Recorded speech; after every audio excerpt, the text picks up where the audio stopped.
although I make ASMR videos, maybe you thought he probably doesn't listen to it. Well, I do. I don't listen to myself, obviously.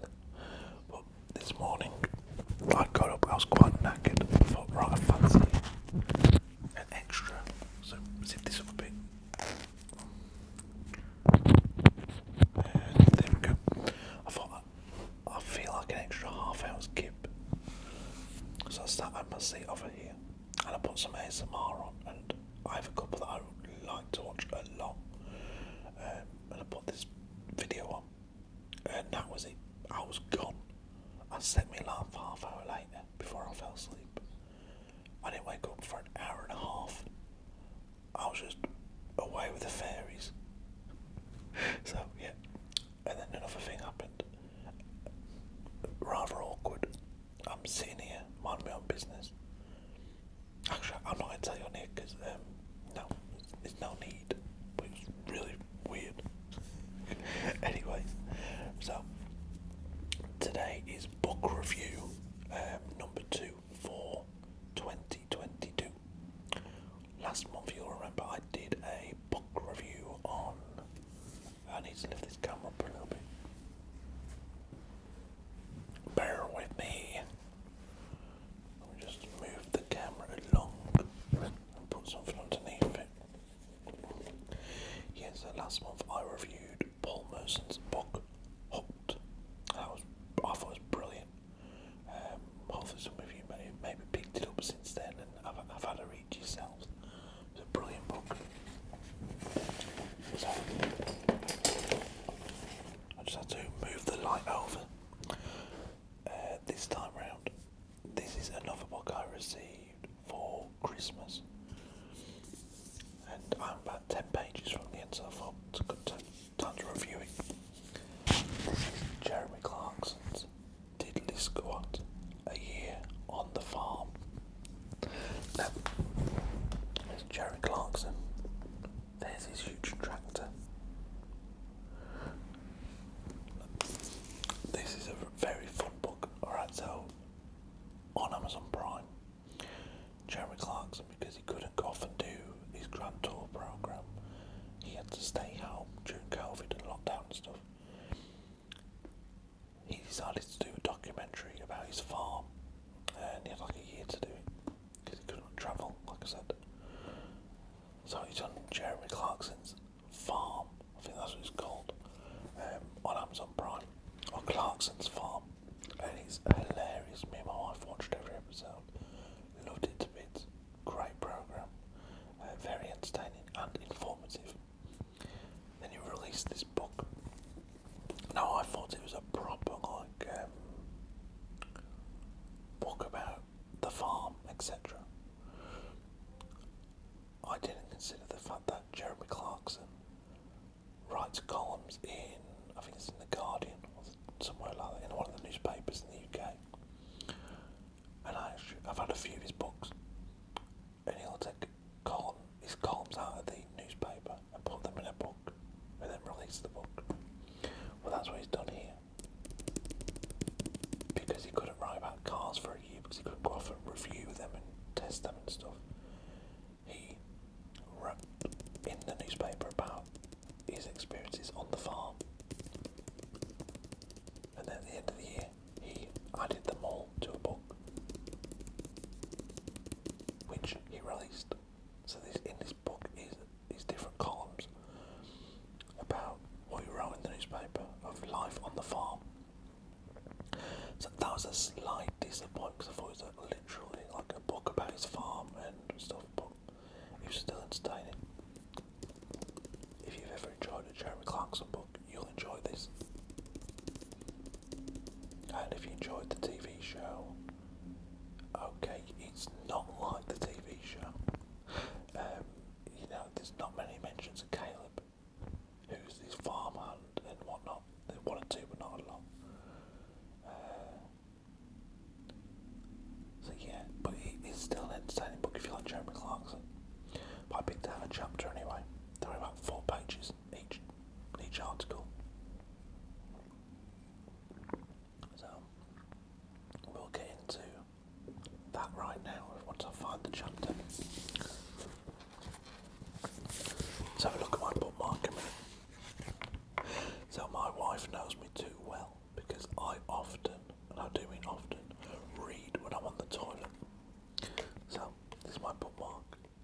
That's me on the toilet. Thoughts from the commode. I found that quite funny. Well, I don't actually take that out because I'll lose one page. Stupid man. Right, so we're looking for the right chapter.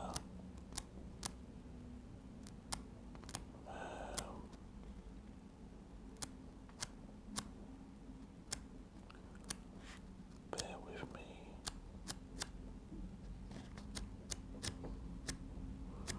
Okay, I can't find the chapter. I think that's it then. Nope. I mean, I would not like to be a farmer. I'd like to be a farmer, I think, but it sounds like it's such hard work. Right, here we go. I picked this chapter because when I was reading, I thought I'd love to tell people that it's dead interesting. So, this chapter is called My Exciting New Hobby, Beekeeping. Now, in the programme, it's hilarious when he gets the bees. It doesn't go to plan at first, he just gets stung quite a few times. This is where this chapter comes from. Let's have a little look at it. Everyone likes Morgan Freeman, and now everyone likes him a little bit more because we learned recently that he's turned his 124-acre Mississippi estate into a sanctuary for honeybees.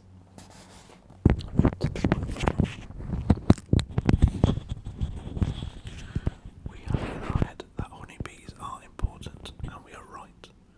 Being kind to bees is even more important than not throwing a plastic bowl into the sea or not buying a Range Rover. There's an impressive documentary called The Serengeti Rules, which explains that in each tiny ecosystem, there's always one keystone species.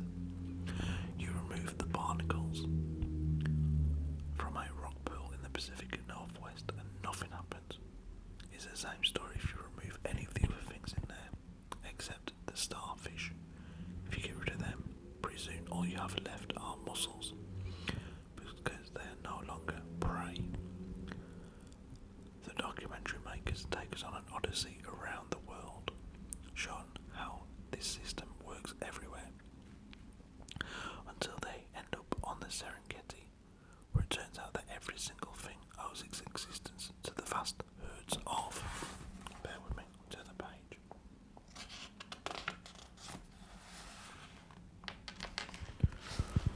Vast herds of wildebeest. Unless these are maintained in huge numbers, nothing else can survive. Which just brings us back to the honeybee. If it becomes extinct, pretty soon you'll be killing your neighbour for a half-eaten tin of cat food and licking the moss in your cellar to stay alive. Honeybees are responsible for about 20 billion worth of American crop production a year. Wow. The bee is the cornerstone of everything. It is the planet's keystone species. Over the past few years in Europe, its numbers have been dropping at an alarming rate, which is why I've stepped in and done a Morgan. I've decided that my farm should be bee friendly. That's why there are now 150-foot wide strips of wildflowers growing in the middle of my spring barley fields. And it's why 3 weeks ago I took delivery of 250,000 bees. They were delivered by a Ukrainian man called Victor, who said I must check on them every 2 days. So that's what I did. I stood about in the woods, bees whizzing hither and thither, and after a short while I realised I had no idea what I was looking for exactly. It was like checking my prostate. What's normal and what's not. I read many books and was interested to learn that the bee that finds a large amount of nectar will return to her hive to perform a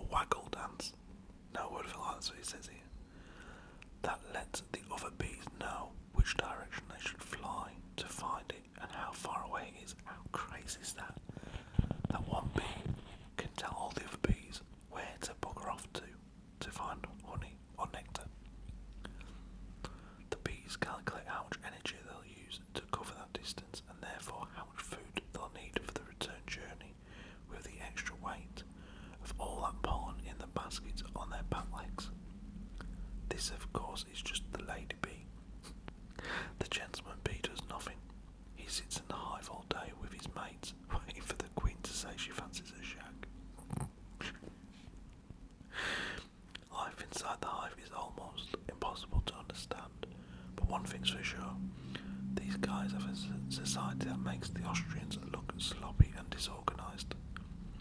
They even keep the hive, listen to this, they even keep the hive at precisely 35 degrees Celsius on hot days by stationing themselves at key points in the structure and beating their wings, but not too much, as this dries the air, and they know honey can be made only if the moisture content in there is 17%. Ah yes, honey, the superfood to beat all superfoods. Hilariously, commercial beekeepers are told by the government's food standards people that they must put a best before date on their jars. My Ukrainian friend Victor is getting some labels printed that say best before the end of days, but he'd still be wrong, because, listen to this one, because honey never goes off, ever. They could have buried a rack of it with, turn the page guys,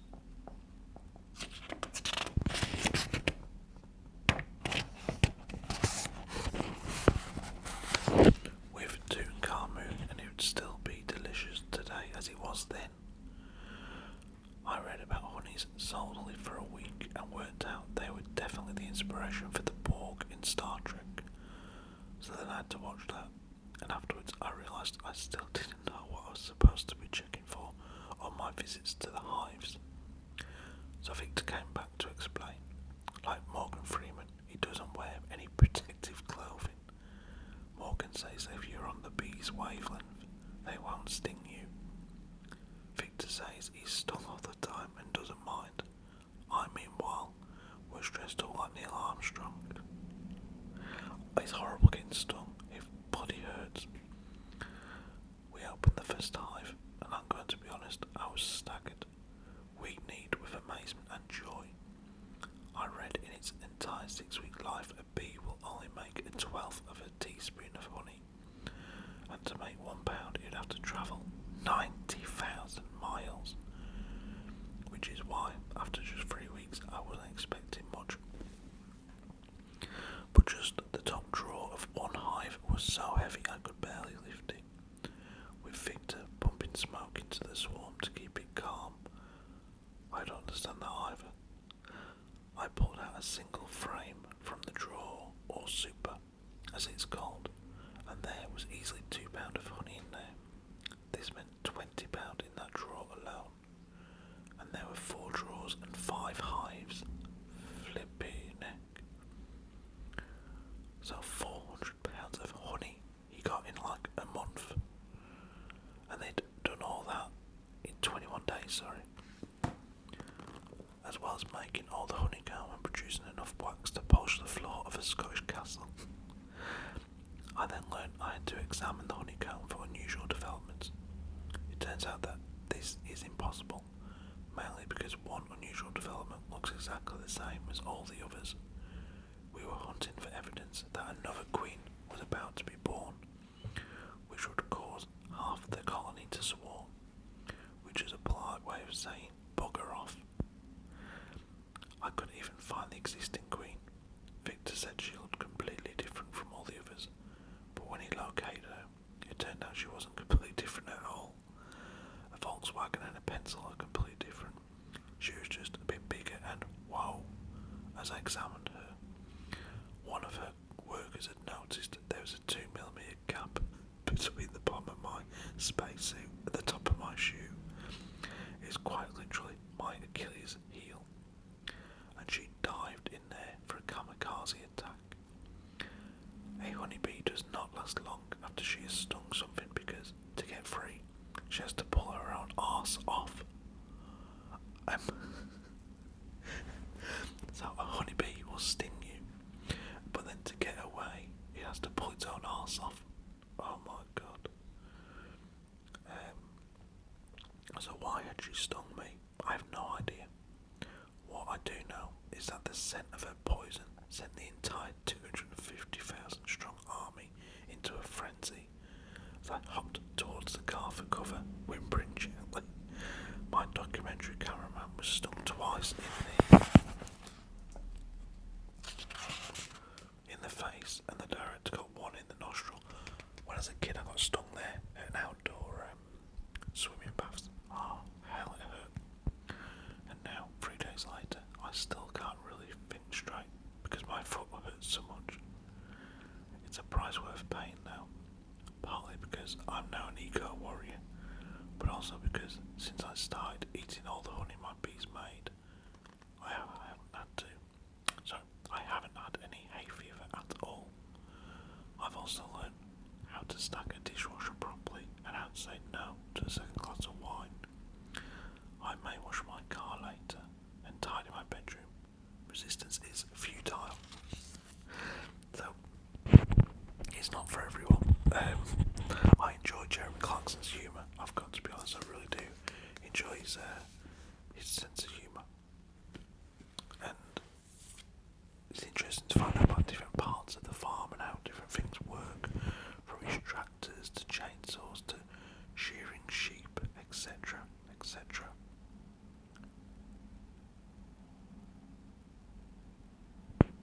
Sorry guys, I've got Sky Sports on in the background there about the Mason Greenwood thing.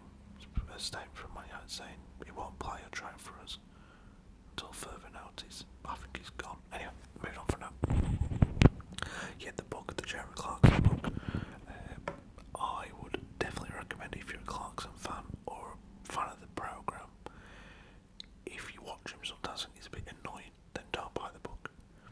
But out of 10, let's go on the cover. I love the cover and the artwork inside is bloody brilliant. I love it a lot. So, for the artwork and the cover, I'm going to give it a 9 out of 10. Sorry guys, I've just had a coffee. A 9 out of 10, easy. For the book, because it wasn't what I was expecting, like I said, I'm going to give it a 6 out of 10. If it had been a full-on book, each chapter just like life on the farm, and not his articles for the newspaper, then I'd have definitely been giving it a 9 out of 10, I reckon, or an 8 out of 10. But just because it's like articles he'd already wrote, and they've sort of all stuck it in a book, which he does, that's what he normally does, I'd have to go with 6 out of 10 for the content, but still very enjoyable because I enjoy his books and his sense of humour. Anyway guys, take it easy, I'll see you again very soon, and we'll do book review number 3 later in the year. Laters. So not later in the year, next month.